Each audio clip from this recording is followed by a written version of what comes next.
Hello friends, welcome to the investment academy.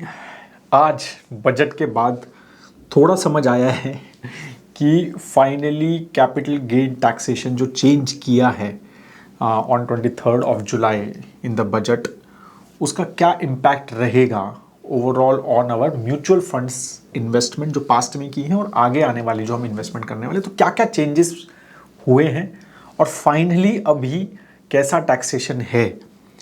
आज से अगर इन्वेस्ट किया या आज अगर हमने रिडीम किया पुराना इन्वेस्टमेंट, तो वो सब चीज़ें म्यूचुअल फंड स्पेसिफिक डिटेल्स में डिस्कशन यहाँ पर करेंगे।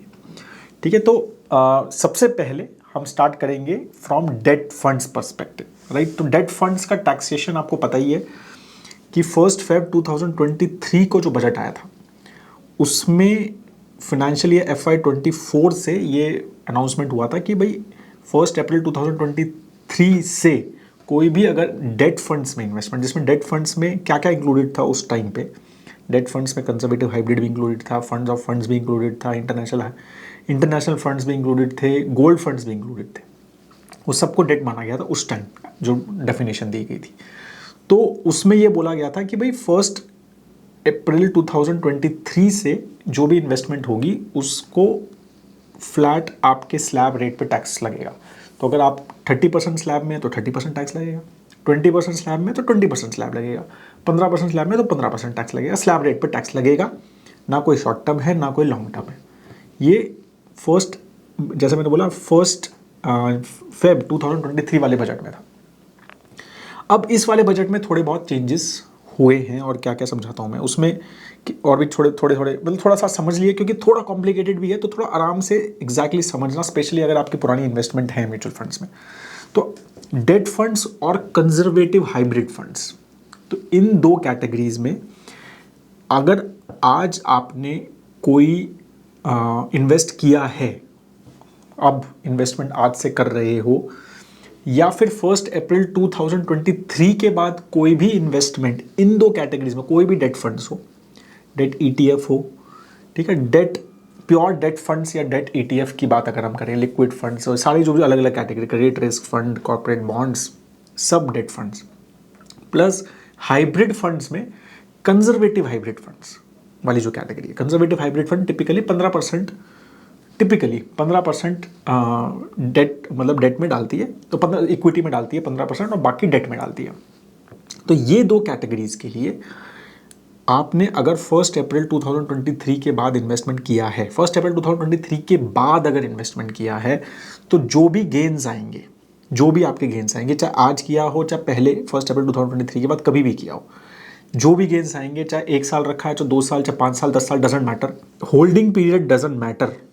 ठीक है, तो इसलिए मैंने यहाँ कलर करके रखा है। तो होल्डिंग पीरियड डजेंट मैटर, आपको जो भी गेन आएंगे, मान लो आपने 7% रिटर्न आपको ईयर ऑन मिले, तो आप अगर 30% टैक्स ब्रैकेट में हो तो 30% on that gain will be taxed as per the slab. तो applicable as per the slab, applicable as per the slab, applicable as per the slab, ये दो, सिर्फ ये दो कैटेगरीज के लिए। डेट फंड्स पूरी कैटेगरी जिसमें सारी सब कैटेगरीज इंक्लूडेड, और कंजर्वेटिव हाइब्रिड कैटेगरी के बारे में बात हो रही है। अच्छा, अब लेकिन थोड़ा सा एक डिफरेंस है। अगर आपने 1 अप्रैल 2023 से पहले इन्वेस्टमेंट किया हुआ है, ठीक है, 1 अप्रैल 2023 से अगर पहले का इन्वेस्टमेंट है इनमें, डेट फंड्स में या कंजर्वेटिव हाइब्रिड, तो उसका क्या होगा। हाँ, तो उसमें वो समझना ज़रूरी है। तो उसमें ये डिफरेंस होगा कि पहले 23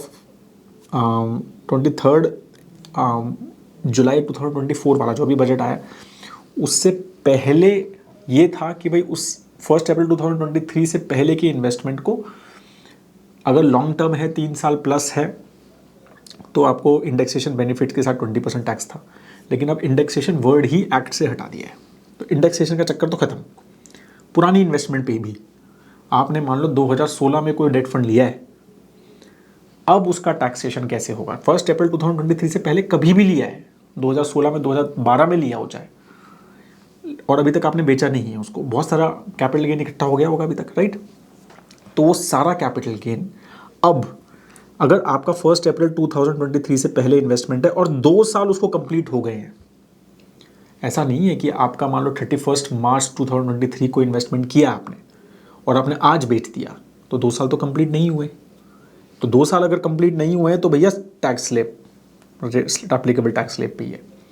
लेकिन आपने अगर 31 मार्च 2023 को खरीदा है और 2 साल कंप्लीट किए आपने 31 मार्च 2025 को, और उसके बाद बेचा, या 3-4 साल पहले का पैसा है, जैसे मैंने बोला 2016 का पैसा इन्वेस्टेड है और आज बेचा, तो 2 साल कंप्लीट है, 2 साल का होल्डिंग पीरियड हुआ है, तो आपको फ्लैट 12.5% लगेगा LTCG।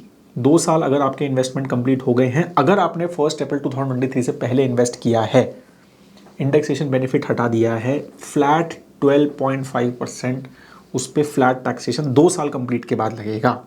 ये ज़रूर इंपॉर्टेंट है ये। तो ये जो है रिट्रोस्पेक्टिव टैक्सेशन जो चक्कर चल रहा था कि यार पहले की मेरी इन्वेस्टमेंट मेरी 10-10 साल पुरानी इन्वेस्टमेंट है, ठीक है, तो उसका क्या, राइट। तो वो तो मतलब आप अब स्लैब रेट पे थोड़ी ना डाल सकते हो उसको। पहले तो आपने नहीं बोला ये चीज़, मैंने तो उस हिसाब से रखी हुई थी। काफ़ी सारे लोगों ने जो फर्स्ट फेब 2023 को बजट आया था और ये बोला था कि 1 अप्रैल से वही टैक्सेशन स्लैब रेट पे हो जाएगा, तो बहुत सारे लोगों ने फरवरी मार्च में इन्वेस्टमेंट की थी उस टाइम पे, राइट। तो उन सबको ये बेनिफिट देने के लिए गवर्नमेंट ने कहा कि भाई अब हमने इंडेक्सेशन तो पूरा एक्ट से हटा दिया, तो इंडेक्सेशन का चक्कर तो हम दे ही नहीं सकते, पुरानी इन्वेस्टमेंट पे भी नहीं दे सकते, तो इंडेक्सेशन खत्म, फ्लैट 12.5% लगेगा, ठीक है। और इसका थोड़ा नुकसान है, इंडेक्सेशन में थोड़ा बेनिफिट दिख रहा है, क्योंकि टिपिकली जब रिटर्न्स कम होते हैं तो इंडेक्सेशन का बेनिफिट ज़्यादा होता है, क्योंकि इन्फ्लेशन के आसपास के रिटर्न हो जाते हैं, और डेट फंड में तो इन्फ्लेशन के आसपास ही रिटर्न रहते हैं, तो आपको इंडेक्सेशन का बेनिफिट ज़्यादा मिलता है। तो यहाँ टैक्सेशन थोड़ा ज़्यादा हो जाएगा रिट्रोस्पेक्टिवली,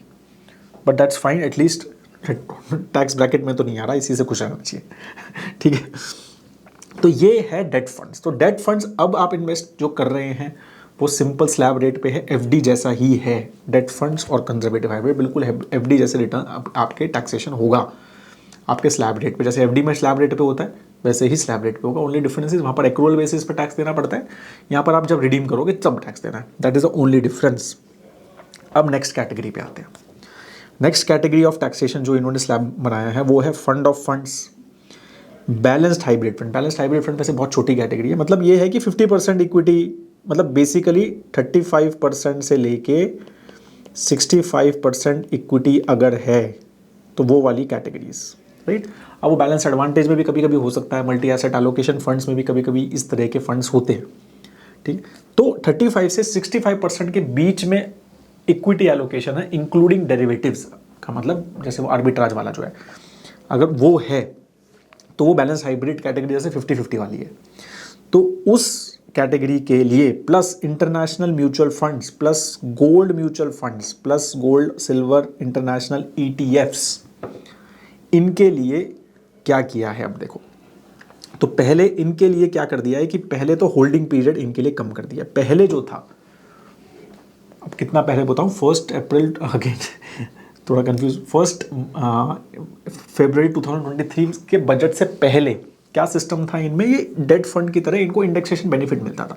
3 साल का होल्डिंग पीरियड होता था इनमें, कि 3 साल के बाद LTCG है, 3 साल से कम अगर आप इन्वेस्ट करोगे तो आपको टैक्स स्लैब की तरह टैक्स लगेगा, ठीक है। लेकिन 3 साल से बाद अगर आप इन्वेस्ट करोगे तो आपको इंडेक्सेशन बेनिफिट मिलता था और 20% मिलता था, 20% टैक्स लगता था उसके बाद। मेरी पुरानी वीडियो देख सकते हैं आप इंडेक्सेशन वगैरह के लिए। लेकिन अब इंडेक्सेशन वर्ड ही हटा दिया। तो इंडेक्सेशन वर्ड हटा दिया तो इनको क्या थोड़ा सा बेनिफिट दिया है कि एक तो वो 3 साल का होल्डिंग पीरियड को 2 साल का बना दिया, ठीक है। अब ये बोला है कि भाई तुम 2 साल का इन्वेस्टमेंट, 2 साल की होल्डिंग पीरियड है, ठीक है ना। तो अब आप अगर आज आपने इन्वेस्ट किया तो आपको 2 साल के बाद आपको ये जो है LTCG का टैक्सेशन लगेगा, और 2 साल से पहले STCG मतलब शॉर्ट टर्म कैपिटल गेन और लॉन्ग टर्म कैपिटल गेन लगेगा, ठीक है। तो होल्डिंग पीरियड अब हो गया 2 साल, तो 3 साल का चक्कर ही खत्म, 3 साल होल्डिंग पीरियड अब खत्म। म्यूचुअल फंड्स में कोई 3 साल नहीं है, सब कुछ 2 साल में आ गया या 1 साल में आया, ठीक है। तो 2 साल का होल्डिंग पीरियड मिल गया इनको। 2 साल से ज़्यादा अगर आपने इन्वेस्ट किया है, आज अगर आपने इन्वेस्ट किया और 2 साल के बाद निकालोगे तो आपको फ्लैट कैपिटल गेन पे जितना भी गेन होगा उस पर फ्लैट 12.5% मिलेगा, टैक्स लगेगा, सॉरी मिलेगा नहीं, लगेगा 12.5% टैक्स लगेगा, ठीक है। तो इंडेक्सेशन बेनिफिट हटा दिया है, तो पहले इंडेक्सेशन के बाद 20% मिलता था, टैक्स लगता था मतलब, और अब जो है इंडेक्सेशन हटा के फ्लैट 12.5% कर दिया। मोस्टली इंडेक्सेशन क्योंकि का बेनिफिट ज़्यादा मिलता था तो टैक्स कम आता था, 12.5 से कम आता था typically, but depends on the type of category as well, ठीक है, और कितना रिटर्न आया। तो ज़्यादा रिटर्न आते थे तो इंडेक्सेशन के बाद टैक्स ज़्यादा आता था, लेकिन रिटर्न कम आते थे तो इंडेक्सेशन में बेनिफिट मिलता था। लेकिन अब जो है फ्लैट कर दिया है, वो indexation word as a set हटा दिया है एक्ट से, तो इंडेक्सेशन चक्कर खत्म। अब सिंपल है, आज अगर इन्वेस्ट किया 2 साल के बाद निकाला तो ये है, ठीक है। और अगर 2 साल से पहले निकाला, आज अगर आपने इन्वेस्ट किया इन फंड्स में, फंड ऑफ फंड्स, कोई भी फंड ऑफ फंड्स, इक्विटी और 90% से ज़्यादा डाल रहा है तो वो equity oriented fund of fund माना जाता है, ठीक है। Equity oriented fund of fund मतलब 90% से ज़्यादा इक्विटी फंड्स, तो वो नहीं, बाकी जितने भी फंड ऑफ फंड्स हैं, बैलेंस्ड हाइब्रिड फंड जैसे मैंने बताया, ये इंटरनेशनल म्यूचुअल फंड, और ये 3 में अगर 2 साल से पहले पैसा निकाल लिया है आपने तो 20% फ्लैट आपका टैक्सेशन लगेगा, इररिस्पेक्टिव ऑफ टैक्स ब्रैकेट। तो 30 में हो, 20 में हो, 15 में हो, 20 लगेगा, ठीक है। तो 20% फ्लैट टैक्सेशन, कोई इंडेक्सेशन नहीं, कुछ नहीं, सिंपल फ्लैट 20%, 2 साल के बाद 12.5, ठीक है, 2 साल से पहले 20, तो ये सिंपल हो गया और 2 साल का ही टाइम पीरियड डाल दिया। लेकिन अगर आपने ETF में डाला है, गोल्ड सिल्वर ETF, तो उसमें थोड़ा नुकसान कर दिया है। नुकसान मतलब depending on tax slab rate आपके, ठीक है। तो यहाँ पर एप्लीकेबल टैक्स स्लैब रेट लगा, अगर STCG है 2 साल से पहले ETF बेचा, सेम इंटरनेशनल ETF अगर आपने 2 साल से पहले बेचा तो स्लैब रेट पे लगेगा, ठीक है। और वही इंटरनेशनल म्यूचुअल फंड बेचा, इंडेक्स फंड बेचा, नैस्डैक 100 का फंड बेचा 2 साल से पहले, तो आपको 20% लगेगा। तो ये डिफरेंस है थोड़ा सा ETF में और म्यूचुअल फंड को वो थोड़ा अगेन बेनिफिट दे आया है, नुकसान किया है। आप देख सकते हैं कि आप किस स्लैब में हैं, राइट। अगर 30% स्लैब में है तो म्यूचुअल फंड को वो बेनिफिट है, अगर आप 10-12% स्लैब में है तो वो बेनिफिट नहीं है, तो वो वाली बात है, ठीक है। तो ETFs को ये चीज़ की है कि ये एप्लीकेबल टैक्स स्लैब रेट है, और यहाँ पर ऐसे गोल्ड फंड म्यूचुअल फंड में HDFC gold fund, SBI gold fund, इनमें डाला तो 20% है, 2 साल से पहले निकाला तो। 2 साल के बाद तो सब 12.5 ही है, 2 साल के बाद का कोई चक्कर नहीं है, ETF हो चाहे म्यूचुअल फंड हो। 2 साल से ज़्यादा अगर आपने रख लिया तो 12.5% ही टैक्स देना है गेन पे, फ्लैट, ठीक है। तो ये थोड़ा सा ETF को यहाँ पर एप्लीकेबल टैक्स रेट कर दिया है। अच्छा, अब सेम चीज़ जो हमने डेट फंड और कंजर्वेटिव हाइब्रिड फंड, अच्छा इन फंड्स में 1 फरवरी 2023 को जो बजट आया था, इन सारी चीज़ों को, इन सारे फंड्स को, राइट, उन्होंने ये बोल दिया था कि भाई ये जो है ना, ये सारे funds will be part of debt fund only, मतलब इनको सबको डेट कैटेगरी बना दिया था उस टाइम पे, उस वाले बजट ने, 1 फरवरी 2023 वाले ने। तो इन सब का जो टैक्सेशन है ना, वो फ्लैट मतलब स्लैब रेट पे डाल दिया था, मतलब जो ये वाला है ना, ये चल रहा है, ये इसका भी सबका यही कर दिया था उन्होंने। लेकिन अब इस बजट में वो सुधार किया है इन्होंने, तो इस बजट में कहा कि नहीं वो सब नहीं। तो अब इसकी वजह से अगर आपका 1 अप्रैल 2023 से पहले का इन्वेस्टमेंट है इन 4 कैटेगरीज में, तो सेम आपको वो बेनिफिट मिलेगा। अगर आपने 2 साल रखा तो आपको 12.5% ही टैक्स देना है, ठीक है। तो वो चीज़ उन्होंने वहाँ पर रखी है, जबकि पहले जो इंडेक्सेशन वगैरह के चक्कर में तो आपको वो 12.5% अब जो है ये वाला जो टैक्सेशन है, करंट टैक्सेशन ही देना है आपको, अगर 1 अप्रैल 2023 से पहले आपने इन्वेस्ट किया है और 2 साल उसको रखा है, ठीक है। तो 12.5% आपको LTCG उस पर देना है और 2 साल से कम टैक्स स्लैब पे आपको रिटर्न देना, टैक्स स्लैब पे देना। 2 साल से कम पे ये 20% का बेनिफिट नहीं मिलेगा, 2 साल के से कम पे टैक्स स्लैब पे आपको देना है, ठीक है। तो ये चीज़ें आपको थोड़ी कॉम्प्लिकेटेड हैं, थोड़े ये मतलब आई थिंक जब टैक्स आप फाइलिंग करेंगे तो इन चीज़ों का थोड़ा ध्यान रखना है, ठीक है। तो ये 124 मंथ्स का थोड़ा ध्यान रखिए। डेट ये 23 जुलाई का डेट का ध्यान रखिए, क्योंकि जो भी रूल्स हैं, ये जितने भी रूल्स हैं हमारे 23 जुलाई से हैं। तो आज रिडीम मतलब 23 जुलाई को जो रिडेम्पशन हुई है, उसके बाद जो रिडेम्पशन हुई है, राइट, अगर आपने कुछ रिडीम किया है तो वो सब ये इस तरह से टैक्सेशन उनके होंगे, ठीक है। तो ये अब इक्विटी पे आते हैं। इक्विटी में आपको पता है कि ये टैक्स कैपिटल गेन बढ़ाया है, तो पहले ही भी 12 महीने का वो था होल्डिंग पीरियड, वो अभी भी है, सेम है। पहले 12 महीने के बाद 10% कैपिटल गेन देना पड़ता था, अब वो 12.5, तो ये बढ़ा दिया, ठीक है। पहले 12 महीने से पहले निकालते थे तो 15% देना पड़ता था, वो 20 कर दिया, तो ये भी बढ़ा दिया, ठीक है। तो ये 15 से 20 कर दिया और ये 10 से 12 12.5 कर दिया, और ये फ्लैट है। अब 23 जुलाई या 23 जुलाई के बाद अगर आपने कुछ भी बेचा है, अगर वो 1 साल से ज़्यादा हो चुका है उसको होल्डिंग, तो 12.5, 1 साल से पहले बेचा है तो 20, बस। कोई उसमें कॉम्प्लिकेशन नहीं है कि मैंने कब ख़रीदा था, 1 अप्रैल को ख़रीदा था, उससे कुछ कॉम्प्लिकेशन नहीं है। सिंपल है, फ्लैट है। अगर 23 जुलाई के बाद, 23 जुलाई या 23 जुलाई के बाद बेचा है तो ये दोनों टैक्सेशन है। सिमिलरली सारे इक्विटी ओरिएंटेड फंड्स जो माने जाते हैं, एग्रेसिव हाइब्रिड 65% से ज़्यादा इक्विटी वगैरह है, इक्विटी सेविंग्स क्योंकि वो आर्बिट्राज लेता है, arbitrage funds, balance advantage fund जो इक्विटी ओरिएंटेड वाले हैं, जो 65% से ज़्यादा इक्विटी रखते हैं, या equity oriented fund of funds, ये सारे फंड्स सेम इक्विटी की तरह ही टैक्सेशन होगा इनका। लिस्टेड स्टॉक्स का भी इक्विटी की तरह टैक्सेशन है, और इवन इनविट्स, रीट्स और इनविट्स का भी टैक्सेशन सेम इक्विटी जैसा कर दिया है। ठीक है, तो 12 महीने का वही सेम चीज़ें कर दिया है। अच्छा, पहले एग्जम्पशन लिमिट होती थी 1 लाख की, कि LTCG अगर 12 महीने से ज़्यादा रखते थे ना तो 1 लाख तक आपको टैक्स नहीं देना पड़ता था। 1 लाख का अगर गेन हुआ है उस पर टैक्स नहीं देना था, 1 लाख के बाद ही गेन होना। अब वो 1.25 लाख कर दिया है बस। लेकिन 1.25 लाख में अब इन्होंने REIT भी इंक्लूड कर दिया है, पहले नहीं था वो। ठीक है, तो वो चीज़ थोड़ी सी डिफरेंट है, बट REIT में आई एम श्योर बहुत ज़्यादा इन्वेस्टमेंट टिपिकली लोग नहीं करते हैं, तो इसका ज़्यादा इंपैक्ट नहीं होगा। तो आपको वो 1 से 1.25 लाख रुपीज़ कर दिया है।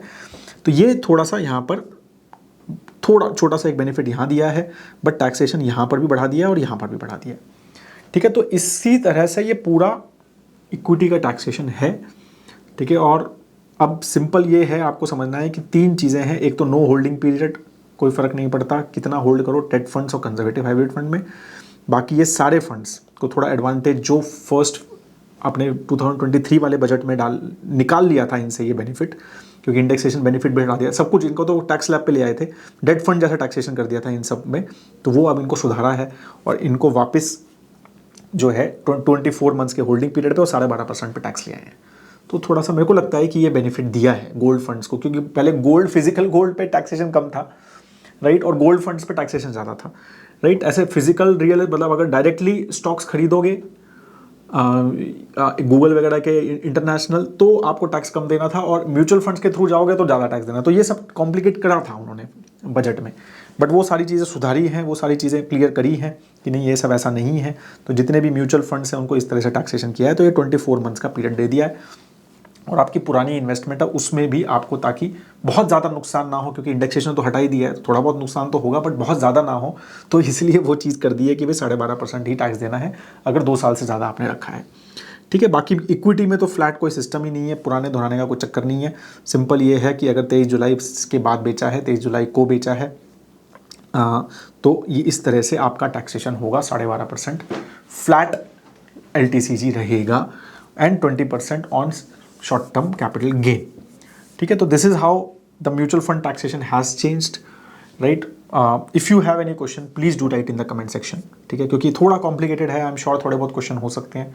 ठीक है, कुछ और कॉम्प्लिकेशन हो सकती हैं, तो प्लीज़ आप म्यूचुअल फंड से रिलेटेड कुछ भी आपका क्वेश्चन है, टैक्सेशन से रिलेटेड, ज़रूर नीचे डालिए। अच्छा लगा वीडियो, आपको लगा कि इंपॉर्टेंट है, रही अच्छा रहा, तो प्लीज़ शेयर ज़रूर कीजिए फ्रेंड्स एंड फैमिली के साथ, लाइक ज़रूर कीजिए वीडियो को। ठीक है, और हमारे फंडोमीटर म्यूचुअल फंड का हमारा जो प्रोडक्ट है वो ज़रूर देखिए। We do lot of detail analysis, इस तरह का डेटा जो हम फंडोमीटर में देते हैं, मतलब we are proud to say that कि it is one of the best आपका जो टूल है from research perspective mutual fund का। I think Fundometer is one of the best tool in India. तो please do check out Fundometer on investindia.in अगर आपने नहीं किया अभी तक चेक। Have a great time ahead दोस्तों, जय हिंद।